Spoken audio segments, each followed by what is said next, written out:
moves explained by a grandmaster. That's your truly, Sune Berg Hansen, here in a game from 2014 where I'm black against Mads Andersen, and I will try to explain the thought process behind every move I make to make it easier to understand.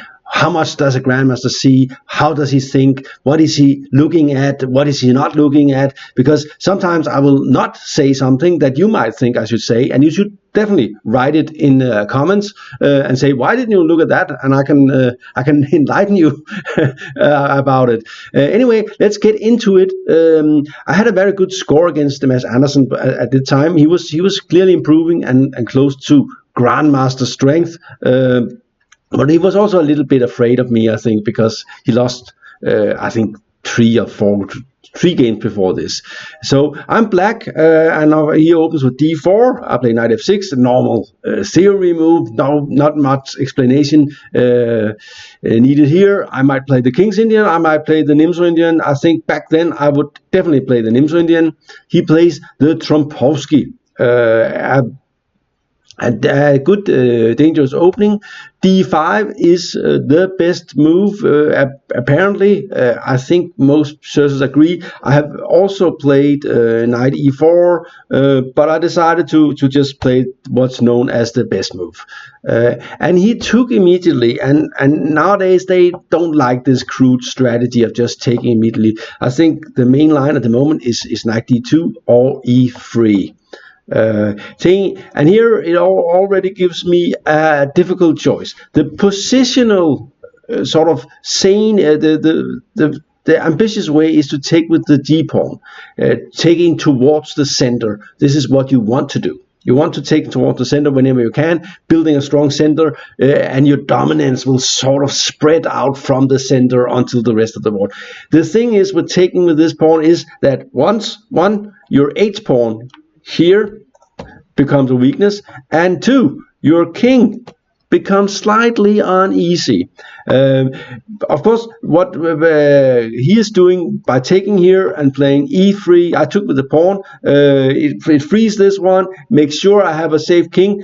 On the other hand, I am missing a pawn here. This double pawn is a bit ugly, but we have seen it before in the Caro-Kann, and so yeah, it's of course a nice pawn structure for the king safety wise, but in endgame it's not so nice to have this double pawn on f6.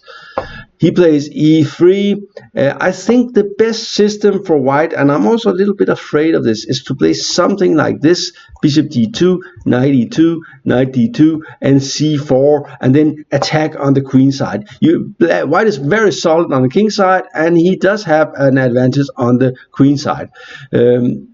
And I decided to work against this immediately. By the way, he's playing what we call Capablanca chess. He exchanged one bishop and then puts the pawns on the opposite color to make that bishop good and make the squares, the colors complex, where he's missing a bishop, to make that stronger by using pawns hit to the side, right?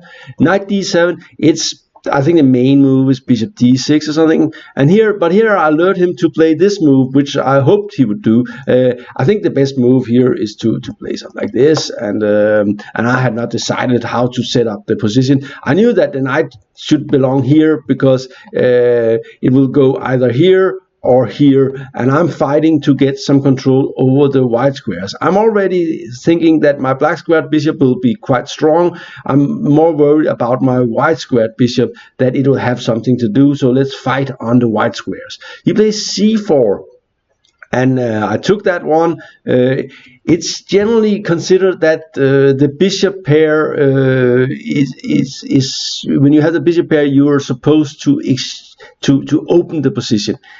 I'm not sure that's completely true. Sometimes you should open it, and sometimes you should not. In general, the bishops do quite well if they can get a long range, and knights cannot settle in sort of fortifications. So stable position is also kind of good for bishops. This kind of position is of course nice for bishop, but if he can keep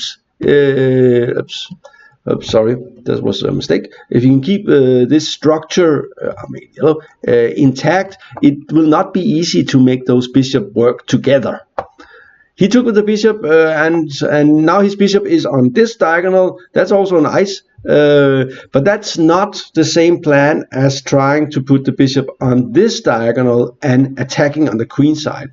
So he will first of all have more chances to attack my king, but he will also have less pieces to defend his own king, because this bishop will probably land on here. So it will say in this diagonal where it is more threatening to my king and to the center than on g2, but it's not as safe, and it's not putting any pressure on black's queen side. So I think the bishop is better on g2 than c4. So I was kind of happy with that.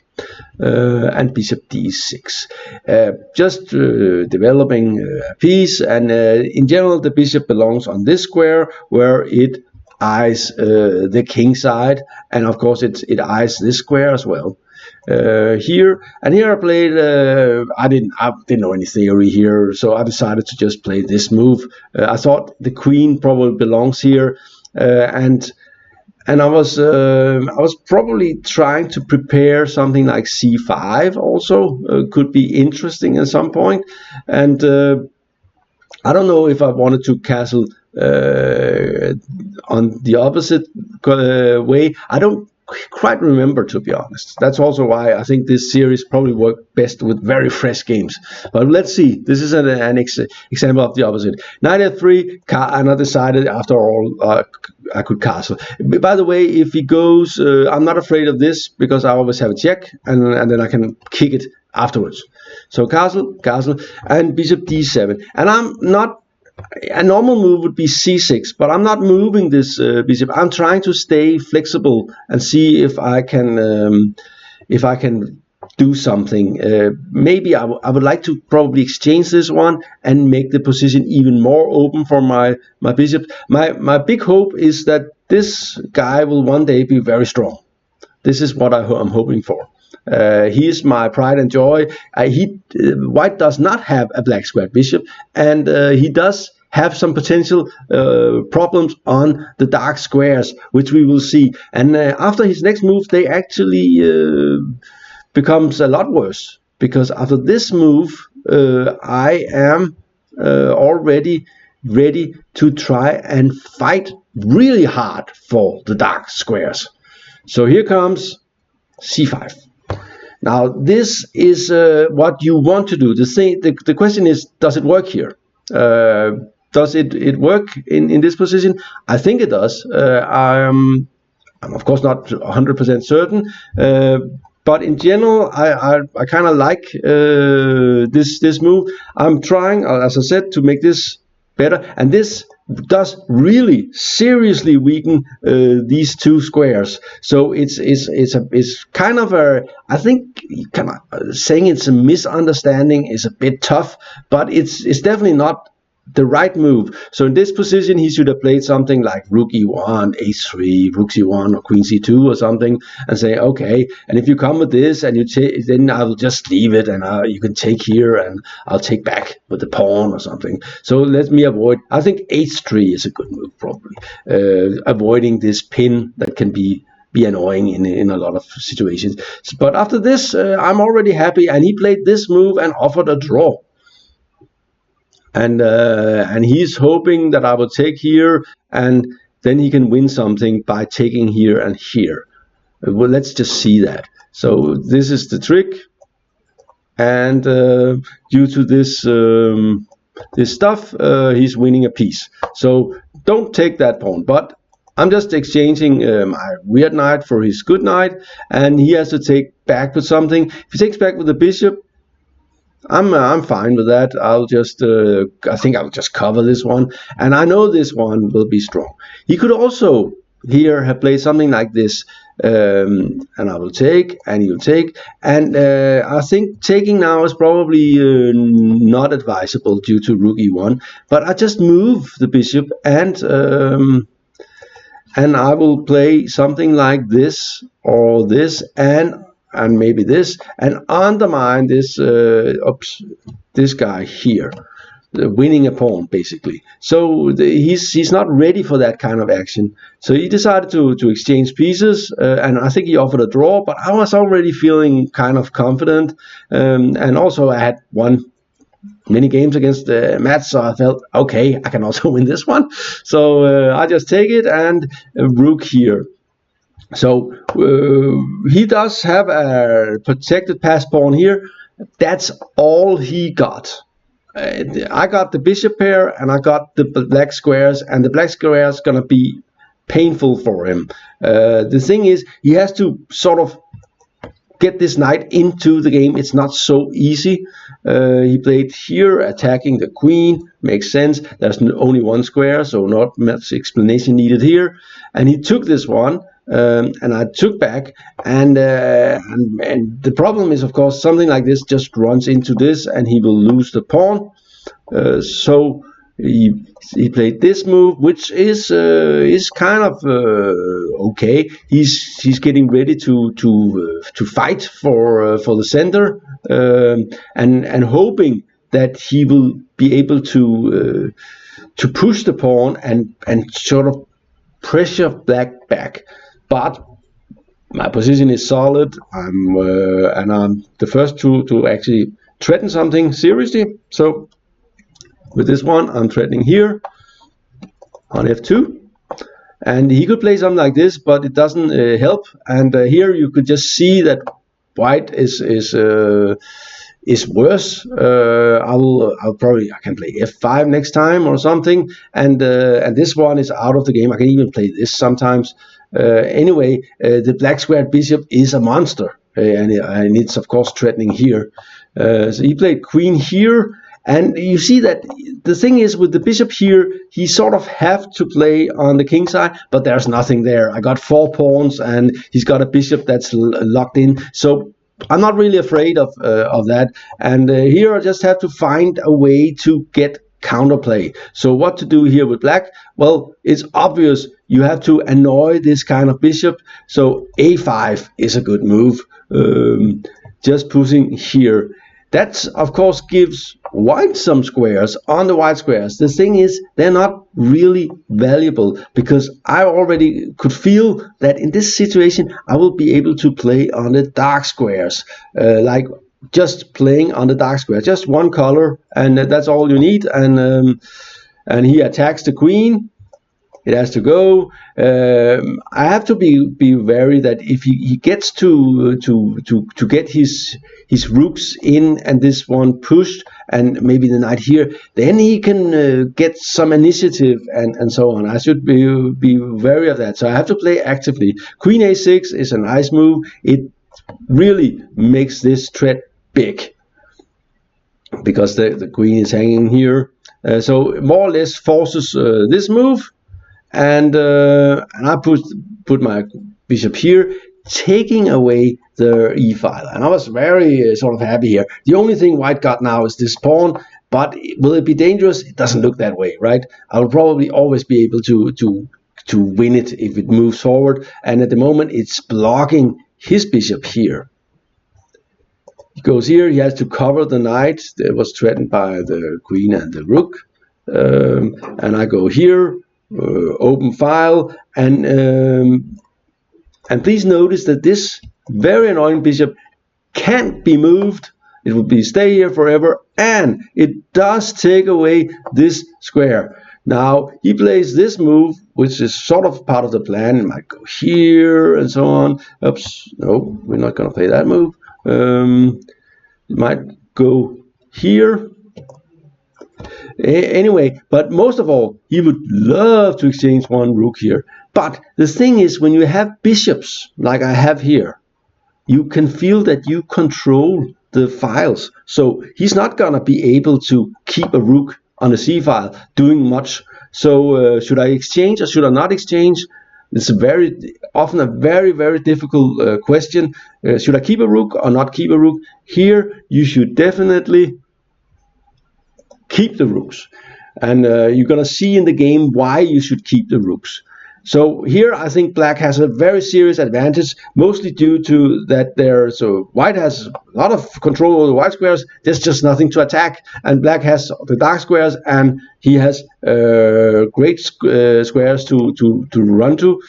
He goes here, attacks the bishop was very bad on b3, and he attacks the queen. I have to go here. He starts to do something on the c file. It all looks very natural, but it's still not fantastic. Rook here, putting it on this diagonal, always nice. And maybe sometime we can go here. And here it's white to move, black to move. What to do? Why not threaten something? Rook e5, using the dark squares to get to the white queen, and already black is ready for this move and so on, and it's clear that he's dominating. And here b3 looks natural, saying, okay, how bad can it be? I got this. This is pretty solid. You can't attack this. I say, no, I don't need to attack this. I'm going to attack down here and here and here, and especially this guy down on d1. Rook f5, attacking the queen, and I'm just seeing where he's going, to be honest. Maybe he's going to a stupid square, and I can do something like, for instance, if he goes here, maybe this is annoying. He went here, and I went back, and of course I'm not gonna take the draw because I got all the power here. The next rook is coming, and we just keep these guys out of the game. At the moment, this one is not doing much, but it is controlling this square, and maybe he should even in some situation just consider sacrificing it. Rook a2, he's playing solid stuff, but of course it's not so much fun, and we just do a little bit of dancing here again, and then to this square, just controlling stuff again. And he went here, and I said, okay, time to get more pieces into the fun. Maybe I could get this one in, and also it would be nice to get some air for the king. This is always nice. And the thing is, he's more or less completely passive here. So you just, the way you have to think is just don't make a stupid mistake, and you will win this game sooner. That's how you're thinking. So look for his counterplay. You're not looking, of course you're looking how you can decide the game, but mostly you're looking for him not to be able to free himself. This is the most important thing. And here, and again, just kicking the queen. And by the way, this h5, he wanted to avoid this move, but this also gave a target here, because of sometimes the pin here, which is a little bit annoying for him. And also sometimes I might even go with the bishop, something like this. He went here, bishop d4, attack, queen f3, h4, introducing a new thing into the game, that sometimes black will be able to do this and this. So this knight is now grounded.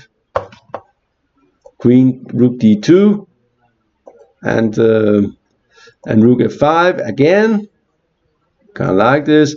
And here comes a new way of putting the pieces.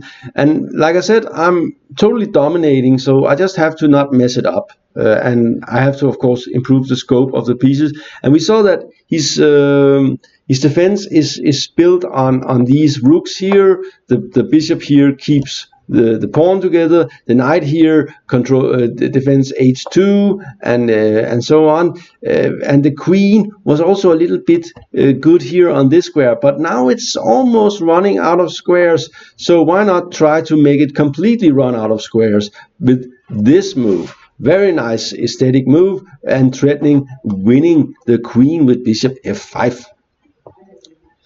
He moved back, and here comes the next one. Rook is coming, and basically coming here, or it's coming here, and I already felt here that there's no way he can defend this. But you still have to be kind of careful not to let anything wrong happen. So, by the way, one of the things you're also noticing is that sometimes you can even do some tricks here due to this pin. This kind of the tactical stuff. But I was mostly focused on just getting all my pieces into the attack. And he went queen d1, just moving around, rook d5. For the first time, I'm really seriously threatening something. And the horrible thing for Mads here, he was also running very low on time, is that he can't defend it. There's no way to defend the pawn anymore. So he had to move the king, and after that I won this f pawn, and well, that was a very important pawn. Now I have 4 versus 2 on the king side and still have my dark squares, and I moved the queen in, and here I'm of course hoping to do something like this, or here and here. Anyway, the idea is of course to mate him on this diagonal later on. Also, when I move my bishop back here, I might also sometimes play here, and then this could be a serious problem. So this guy down on h1 is in trouble. I was feeling very, very nicely here. Okay, and he's exchanging one rook.